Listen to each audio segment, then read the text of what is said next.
হস্তশিল্পকে বিকল্প রপ্তানি পণ্য হিসেবে তুলে ধরতে চায় সরকার। এজন্য বর্ষসেরা এই পণ্য হিসেবে এই শিল্পকে ঘোষণা করা হয়েছে বলে জানিয়েছেন বাণিজ্য প্রতিমন্ত্রী আহসানুল ইসলাম টিটু। বিকেলে রপ্তানি বাণিজ্যে গুরুত্বপূর্ণ অবদানের স্বীকৃতি স্বরূপ 184 জন ব্যবসায়ীকে সিআইপি কার্ড দিয়ে একথা বলেন তিনি। টিটু জানান, আগামী 19 থেকে 23 মে জাপানের সাথে রপ্তানি বহুমুখীকরণের জন্য বিশেষ কর্মসূচি নির্ধারণ করা হয়েছে।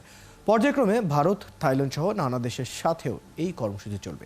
অনুষ্ঠানে 140 জন বিভিন্ন ক্ষেত্রে রপ্তানিতে উল্লেখযোগ্য ভূমিকা রাখার জন্য এবং ট্রেড ক্যাটাগরিতে 44 জনকে সিআইপি কার্ড 2022 দেওয়া হয়। এ সময় তাসনিম কেমিক্যাল কমপ্লেক্স লিমিটেডের চেয়ারম্যান ও ব্যবস্থাপনা পরিচালক ও মেঘনা গ্রুপের চেয়ারম্যান মোস্তফা কামালের পক্ষে সিআইপি কার্ড গ্রহণ করেন প্রতিষ্ঠানের জিএম মনিরুল ইসলাম। এই মাসে আমরা জাপানের সাথে ইকোনমিক পার্টনারশিপ এগ্রিমেন্টের আমাদের ফার্স্ট নেগোসিয়েশন আমরা শুরু করব 19 থেকে 23। আমরা থাইল্যান্ড সহ আসিয়ান কান্ট্রিগুলির সাথেও আমাদের মার্কেট অ্যাক্সেসের জন্য আমরা তাদের সাথে আমরা এফটিএ অথবা পিটিএ অথবা ইকোনমিক পার্টনারশিপ এগ্রিমেন্টের জন্য আমরা কাজ করে যাব। হস্তশিল্পকে একটি বিকল্প একটি রপ্তানি পণ্য হিসাবে আমরা তুলে ধরতে চাই। রপ্তানিতে এক পণ্যে নির্ভরতা কমানোর কথা বারবার বলা হলেও আসলে তা খুব একটা কাজে আসে না। বাস্তবতা হচ্ছে, দেশের অন্য কোনো খাত এখন পর্যন্ত নিজের পারফরমেন্স দিয়ে তৈরি পোশাক শিল্পের কাছাকাছি আসতে পারেনি। অন্যান্য খাতগুলো রপ্তানি কার্যক্ষমতায় এত পিছিয়ে কেন, সেই বিষয়ে আলাপে যেতে চাই। সাথে আছেন পাট পণ্য হস্তশিল্প রপ্তানিকারক প্রতিমা চক্রবর্তী। আপনাকে স্বাগত জানাচ্ছি বিস্তারিত আজকের আলোচনায়। প্রথমেই জানতে চাই, হস্তশিল্পকে বিকল্প রপ্তানি পণ্য হিসেবে স্বীকৃত দেওয়া হয়েছে এবং এ নিয়ে নানা ধরনের কাজ করার আশ্বাস দিচ্ছে সরকার। কি মনে করেন, এই কার্যক্রম কতটা কাজে দেবে? আচ্ছা, হস্তশিল্প তো অনেক বছর ধরেই আমাদের যে প্রধান রপ্তানি খাত গার্মেন্টস তার সাথে কাজ করে যাচ্ছে।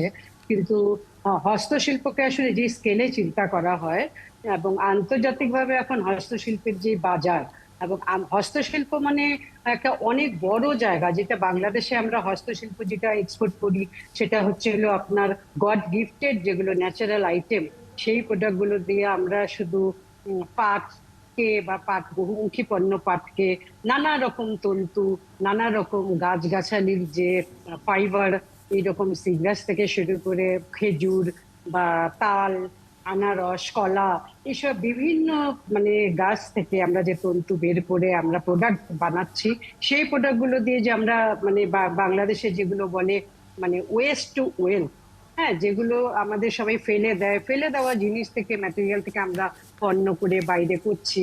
এটা সরকারের বিভিন্ন পর্যায় থেকে সবসময় বলা হচ্ছে যে আমাদেরকে বিশেষভাবে আমাদেরকে নানা রকম ভাবে প্যাম্পার করা হবে, আমাদেরকে নারী বান্ধব বা হস্তশিল্প বান্ধব একটা পরিবেশ তৈরি করা হবে বাংলাদেশের। কিন্তু আসলে বিষয়টা হচ্ছে হলো যে আমাদের পলিসিতে হস্তশিল্প নিয়ে আমরা যারা কাজ করছি তারা বিশেষ কোনো সুযোগ বা সুবিধা পাচ্ছি না, যেটা গার্মেন্টস যেভাবে আজকে একটা বাংলাদেশে পৃথিবীতে দ্বিতীয় একটা সেক্টরে চলে গেছে, দ্বিতীয় একটা জায়গায় চলে গেছে। কিন্তু আমাদের হস্তশিল্পের এত সম্ভাবনা থাকা সত্ত্বেও সরকার আমাদের হস্তশিল্প নীতিমালা যেটা পাশ করে বাস্তবায়ন করেনি। এবং আমরা যারা রপ্তানি করছি হস্তশিল্প, তাদের যে বিভিন্ন সাবসিডির পরিমাণ সেটা দিন দিন আরো কমে যাচ্ছে। তো আমরা যে প্রতিযোগিতামূলক বাজারে চায়না বা ভিয়েতনাম, ইন্ডিয়া, এদের সাথে যে আমরা কাজগুলো করব এবং আমাদের এই কাজের ক্ষেত্রে এই আমরা আসলে সেভাবে কোনো রকম সুযোগ সুবিধা বা পণ্যের যে মান উন্নয়ন, মার্কেটিং পলিসি, বিভিন্ন মেলা, নতুন নতুন বাজার, নতুন নতুন মার্কেট এক্সপ্লোর করা, আমাদের আসলে সেরকম কোন রকম সুবিধা আসলে সেই ক্ষেত্রে আসলে দেয়া হয়নি। প্রতিমা চক্রবর্তী, আরো একটি বিষয়ে দৃষ্টি আরোপ করতে চাই।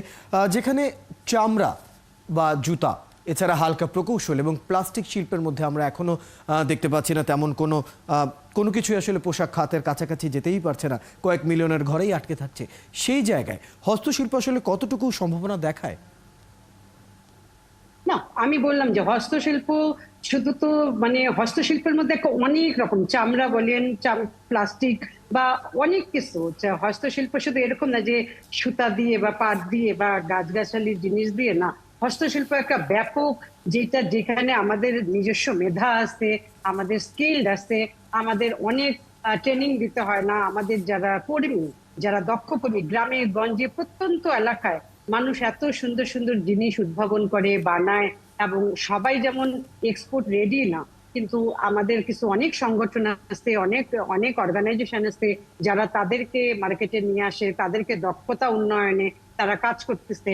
এরকম অনেকগুলা সুযোগ আমাদের কাছে আসছে, কিন্তু সুযোগগুলোকে আমাদের মানে বাস্তবায়িত করার জন্য আমাদের একটা পলিসি লাগবে, আমাদের আলোচনা লাগবে, আমাদের একটা মানে পাবলিক প্রাইভেট একটা পার্টনারশিপ, যে মানে এইভাবে একটা কিভাবে সরকারকে আমরা আমাদের কথাগুলো পৌঁছায় দেব, জায়গা মতন আমরা পৌঁছাবো। যেখানে ধরেন যে সবখানে বলা হচ্ছে এটা হবে, ওইটা হবে, আমরা ওইটা করতেছি, এটা করতেছি, কিন্তু আসলে বাস্তবে কাজগুলো সেভাবে হচ্ছে না। কারণ আপনি হস্তশিল্পকে কোনো একটা জায়গার মধ্যে বা 2-3টা জিনিসের মধ্যে আপনি আবদ্ধ করতে পারেন না। বাংলাদেশের ক্ষেত্রে বাংলাদেশ হস্তশিল্পই একটা জায়গা যেখানে বাংলাদেশের মার্কেট লিড করার কথা ছিল, বিশ্বকে লিড করার কথা ছিল। কারণ তাহলে আমাদের সেই সেই ক্ষেত্রে প্রতিমা দক্ষতা, চক্রবর্তী আমাদের আপনি কি সেই মনে করেন, দক্ষতা একদম শেষ মিনিট 1.5 মিনিটের মতো সময় হাতে রয়েছে, সে আপনার কাছে ছোট করে জানতে চাই, এই যে যখন আমরা হস্তশিল্পকে যদি বিকল্প রপ্তানি শিল্প হিসেবে এগিয়ে নিতে চাই, যদি এই মুহূর্তে 3টি পদক্ষেপের কথা উল্লেখ করতে চান, কোনগুলো করবেন? এক হলো আমাদেরকে নতুন নতুন মেলায় অংশগ্রহণ করতে হবে বিভিন্ন দেশে, যেখানে সবচেয়ে বেশি হস্তশিল্পের সবচেয়ে বড় বড় মেলাগুলো জার্মানি, আমেরিকা, কানাডা, এরকম মেলাগুলোতে আমাদের যে যারা রেডিমেড কোম্পানি, যারা এগুলো করে বানায়, যারা এক্সপোর্ট রেডি কোম্পানি, তাদেরকে সরকারকে প্যাম্পার করে তাদেরকে সহযোগিতা দিয়ে এই মেলায় নিয়ে যেতে হবে, পণ্যের মান উৎপাদন করতে হবে এবং সাবসিডির পরিমাণ বাড়াতে হবে। তাহলেই সহজে এই আমরা এই 3টা জায়গায় কাজগুলো সরকারকে করতে পারবো। করতে হবে। ধন্যবাদ প্রতিমা চক্রবর্তী, বেশ দারুণভাবে আপনি বিষয়গুলো আমাদেরকে গুছিয়ে বলেছেন, আপনার মাধ্যমে বেশ কিছু তথ্য আমরা এখানে পেলাম। ধন্যবাদ সময়টুকু দেওয়ার জন্য।